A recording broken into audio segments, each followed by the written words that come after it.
With the American Supreme Court getting ready to render judgment on the constitutionality of gay marriage bans, I thought I'd play around with my favorite game, making fun of bigots.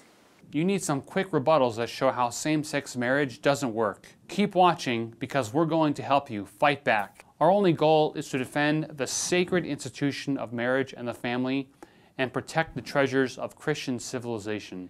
Protect Christian civilization? That's all well and good, but you're living in a multicultural society where the rights of everyone need to be considered, not just those of the majority group. Number one, it's not marriage. Calling something marriage does not make it marriage. In the legal sense, it is. All the homosexual lobby is looking for is legal recognition of their marriage, a contract between two individuals. They are not, and cannot, trying to make the government force churches to change their definitions. The government can't legally give rights to one gender and not the other. Currently, in some places, if Al wants to marry Betty, he can. If Al wants to marry Charlie, he can't. The only difference is the gender in one of the participants, something the government is not allowed to discriminate against. It's very simple. Two entirely different things cannot be called the same thing. The problem with that analogy is that there is no law against putting salt in your tea. No matter how disgusted you are by the thought of it, if somebody wants to, they're still allowed to flavor their drinks however they want.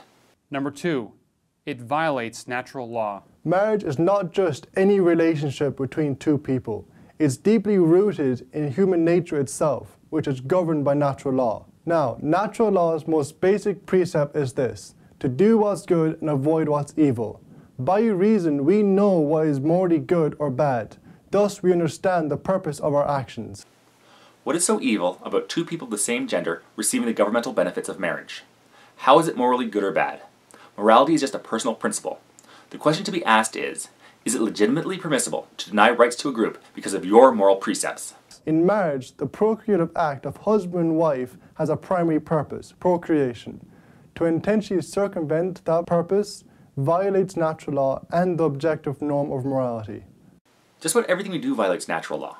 Right now, I'm recording myself and sending a copy of this high-definition video to potentially millions of people out there. What's natural about that? How does that ever happen in nature? I was sterile before I got married, which also circumvented the purpose of the sexual act. And not once was my marriage ever in legal jeopardy because of it. Or when we applied for a marriage license, was I ever questioned if I could have children. Every child should be raised by his natural mother and father. This rule is confirmed by the obvious difficulties faced by orphan children. Yes, but kids that don't get adopted denies that child both a mother and a father. Let's assume that you are correct, and that a family with both a mother and father is better. Would a child raised by two mothers or two fathers still be better than one raised by no parents at all? Plus, many children are raised by a single parent, and we haven't outlawed single parents raising children. A child who lives in a same-sex union environment is never going to have his biological mother or father. Blood does not mean that someone will be a better parent to a child. My wife and I met after I had my kids, and she's been the best parent to them ever, willing to move across provinces to raise them with me. In the name of the family, same-sex quote-unquote marriage serves to validate the homosexual lifestyle and all of its bisexual and transgender variants. Yes, just like how left-handed people getting to marry promotes the left-handed lifestyle. Because it obscures basic moral values, devalues natural marriage, and weakens public morality. I've heard this argument many times, but I've never heard how it actually works. How does two men or two women getting married devalue traditional marriage or weaken morality? My marriage is going along just fine, and we were married after same-sex marriage became a right in this country. Plus, I know several couples who were married before same-sex marriage became legal, whose marriage has not suffered or lost any value from that. A moral wrong can never be a civil right. The homosexual activists say that same-sex quote-unquote marriage is a civil right, just like the struggle for racial equality in the 60s. This is not true. Sexual behavior and race are two completely different things. A man and a woman that want to get married can be black or white, rich or poor, short or tall. Biological breeding ability has no basis on a legal standing of marriage. A couple does not need to breed or even have the ability to breed to enter into a marriage. None of these differences are obstacles to true marriage because nature is still respected. Same-sex unions, on the other hand, oppose nature. Marriage is not natural. At all. As near as I can tell, there are no other animals in nature that enter into a legal contract that is anything like marriage. It is a human concept, so as humans, we can define it in any way we want. As for interracial marriage, yes, there are differences between that and same-sex marriage. But at the most basic level, people were against it, both because of tradition and it made them uncomfortable. Oh yes, one other thing that was comparable to both. Those that were against the progression of marriage to be more inclusive were vilified by history, just like you will be. Two individuals of the same sex can never be married because it's biologically impossible.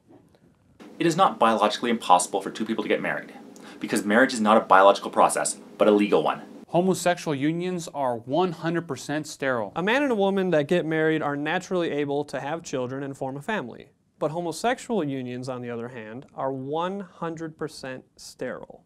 The sexual acts of two men or two women will never produce a child. So, nowhere in the legal marriage contract is the rider must be able to produce offspring. My marriage to my wife and I did not produce kids, but she is raising our kids as if they were her own. This was known before we got married, and was not a hindrance to getting married, and has not affected our marriage at any point. If two men want to have a child, they have to use artificial means and employ surrogates. There always has to be a woman involved. As for artificial means and the employ of surrogates, many heterosexual couples need to use outside support to have children, but they are also allowed to get married. The answer to the objection is this: procreation is connected to the essence of marriage and the family.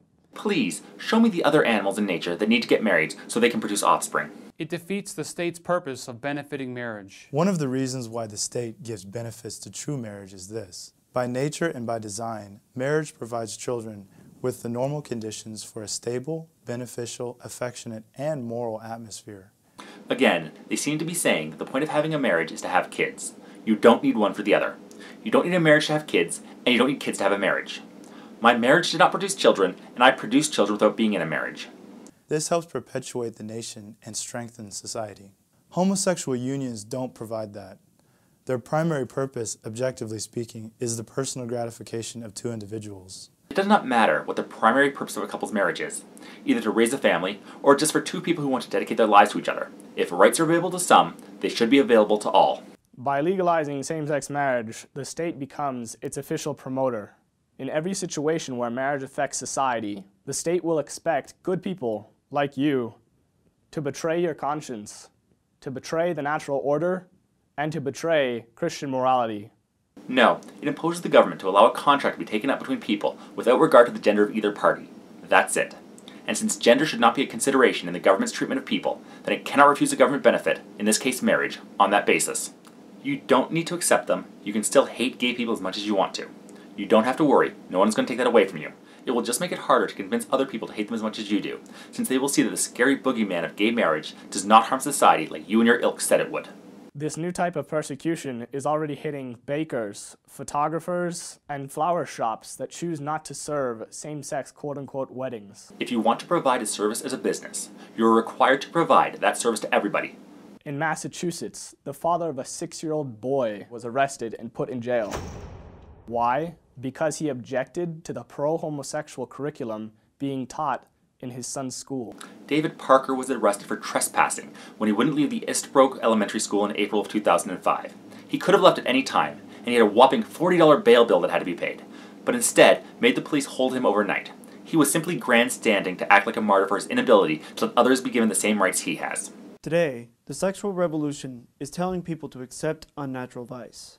This explains why homosexual activist Paul Varnell wrote, "The gay movement, whether we acknowledge it or not, is not a civil rights movement, not even a sexual liberation movement, but a moral revolution aimed at changing people's view of homosexuality." Yes, how dare the views of society change over time? Everyone knows that cultural views have not changed once in the past few thousand years. Women are still considered property, and human beings can still be owned and denied rights based on their ethnic background. If homosexual marriage is accepted, what logical arguments can be used to oppose, let's say, 2 men and 3 women from getting married? Right now, the legal contract is for marriage between 2 people. The argument that the homosexual lobby makes is that gender should not be a barrier for entering into that contract. In the case of group marriages, the law would have to be completely overhauled, not just adding a protected class to it. But on a personal note, as long as all parties are consenting to join into it, I don't see why group marriages should not be looked into. As long as all the members in the group are able to consent to join in and leave, I don't see why that shouldn't be allowed. It's shocking, but elements of certain subcultures are already advocating incest, pedophilia, bestiality, and other forms of unnatural behavior. As for pedophilia and bestiality, how do people not understand the concept of consent? Animals and children cannot enter into a marriage contract because they cannot consent to a legal contract. Incest results in an increase of genetic flaws, which is an actual reason why it can harm society, unlike your made-up scare tactics. Marriage is not the creature of any state. It was established by God in paradise for our first parents, Adam and Eve. Whenever we violate the natural moral order established by God, we sin. That's why same-sex marriage is wrong, and that's why it must be opposed. God has no place in a secular legal system. But hey, let's say I'm wrong and he does exist. If he does have an issue with same-sex marriage, he's welcome to come down and make a case for it in person, not one of his representatives. I'm sure he could make a very convincing argument if he wanted to. Look, if you don't want to sin by being in a same-sex marriage, here's a simple piece of advice for you. Don't marry somebody of the same sex. Should be easy enough.